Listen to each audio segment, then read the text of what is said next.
Ribs ng baboy, tunay na napakasarap, lalo na kung sasabawan mo. Lalagyan mo pa nga ng mga sangkap katulad ng gabi, na talaga namang magpapalabot sa sabaw. Kapag napalambot mo naman ng todo, napakasarap nga. Dating gawin nga 300 pesos lang ang aking binibiling ribs kasi nga naman kung ilan lang kami sa bahay ay tinatansya ko lang. Ayoko namang masyadong sobra ang ulam dahil baka mamaya mapagsawaan lang. At kung hanggang saan nga lang ang aabutin ng aking budget, doon ko na lang pinagkakasya. Sabi ko nga sa sarili ko, pagka maganda-ganda yung budget namin, mag-uulam kami ng masarap. Pero pagka naman hindi maganda yung budget, mag-uulam pa rin naman kami ng masarap. Yung mga gulay-gulay, yung mga sapsap na mga pinangat, mga ganun. Sa totoo naman, talaga namang yun ang napakasarap. Kaya naman bago pa mahuli ang lahat, umpisa na nga natin. Nagpainit lang ako ng mantika at nilagay ko na yung ating mga sangkap katulad ng ating sibuyas at yung mga kamatis. Haluin ng haluin, gisahin ng gisahin hanggang sa malanta na nga itong ating mga aromatics. Habang hinihintay ko namang maluto itong ating ginigisa, magpapasalamat lang ako sa mga patuloy na sumusuporta, sa mga masisipag mag-share, mag-comment at mag-like. At doon naman sa mga silent viewers, maraming salamat din po. Kundi po dahil sa inyo, hindi po dadami ang ating views. At sa mga OFW po, binabati ko rin po kayo. Maraming salamat po. Kayo po ang makabagong bayani ng sambayanang Pilipino. Ilagay ko na nga yung ating mga ribs at tinimplahan ko na nga ng patis at saka ng paminta. Sinangkotsa ko rin pala ito ng mga ilang minuto. Siguro mga 20 minutes kong sinangkotsa ito sa mahinang apoy. Tapos nga isasali naman natin ito sa ating malaki-laking kasirola. Sapagkat dito nga natin ito sasabawan at ito din natin palalambutan. Kaya naman yung kawali na ginamit ko, nilagyan ko na nga lang ng tubig para yung lasa ay mapunta rito sa ating kasirola. Tatakpan ko lang ito at pakukuluin. At pagka kumulo na nga, nakatulad ng nakikita ninyo,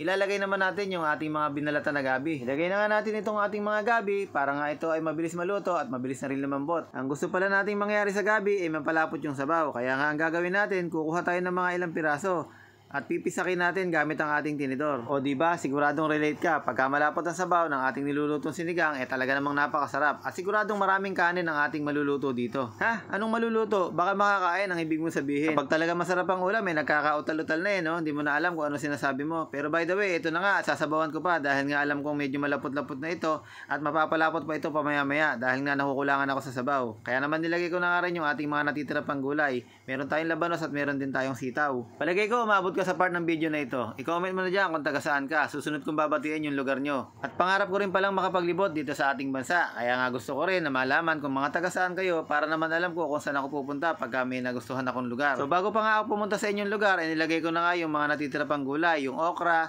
yung sili, at saka yung ating tangkay ng mustasa. Inuna ko talagang ilagay yung tangkay ng mustasa kasi nga ito medyo matigas-tigas pa. At ngayon naman ilalagay ko na nga yung mga dahon. Ito nga ay siguradong lalambot dahil nga ang mga dahon pag nainitan lang ay malambot agad. Sayang hindi ako umabot sa kangkong dahil naibenta na nga yung kangkong na pinitas ni Ama.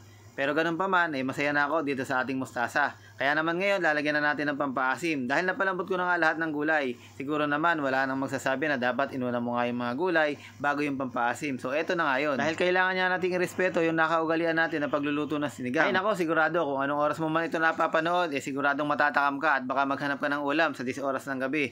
Kaya nga kung ako sa'yo, bukas na bukas, gayahin mo na to at siguradong mag-e-enjoy kayo. Teka muna, nakalimutan ko palang ilagay yung patis. Ito kasi yung magpapalasa talaga dito sa ating sinigang. Mga ilang araw na lang pala ay Lenten season na naman. Mag-iisip na naman tayo ng mga ulamin, yung mga gulay-gulay, yung mga isda-isda. Dahil sabi nga nila, bawal daw kumain ng karne. So totoo ba yun? Well, basta kanya-kanyang paniniwala na lang yan. So ito na nga, nag-plating na tayo. Talaga namang mapapahalina ka at mapapakain ka ng marami sa ating nilutong sinigang. I love you all.